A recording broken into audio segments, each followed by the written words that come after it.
ભરૂચથી સમાચાર કે જ્યાં હોમગાર્ડ જવાન પર સગીરા પર દુષ્કર્મનો આરોપ લાગ્યો છે।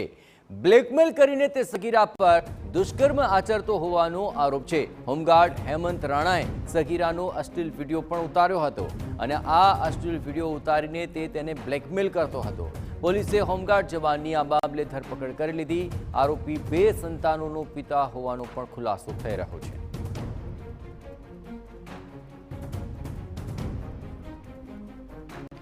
અશ્લીલ વિડીયો ઉતાર્યો, તેને બ્લેકમેલ કરી, તેની સાથે દુષ્કર્મ આચર્યું અને પોલીસે હોમગાર્ડ જવાનની આ જ મામલે ધરપકડ કરી છે। આ આરોપી 2 સંતાનોનો પિતા છે અને તેણે આ સગીરાને ફોસલાવી અને તેની સાથે દુષ્કર્મ આચર્યું હોવાની વિગતો મળી છે। હોમગાર્ડ જવાન તરીકે તે કાર્ય કરતો હતો અને સાથોસાથ તેણે આ સગીરા પર દુષ્કર્મ આચર્યાનો તેની પર આરોપ લાગ્યો છે।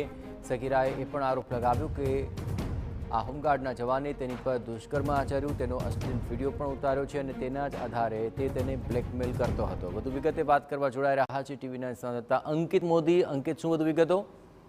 જી, 15 વર્ષની કિશોરી બળાત્કારનો ભોગ બની છે।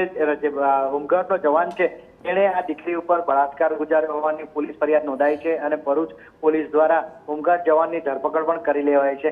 મામલો ખૂબ સંવેદનશીલ છે, જેમાં બાળકી પોતાના ઘરમાં એકલી હતી ત્યારે ફરજ બજાવતો જે તે વિસ્તારનો હોમગાર્ડનો જવાન તેના ઘરમાં ઘૂસી આવ્યો હતો। તેણે બાળકીની ઉપર બળાત્કાર ગુજારી તેનો અશ્લીલ વિડીયો ઉતારી લીધો હતો અને આ વિડીયોના આધારે તેને બ્લેકમેલ કરતો હતો। સાથે સાથે આ મામલો ન થાય તેના માટે સતત દબાણમાં રાખતો હતો।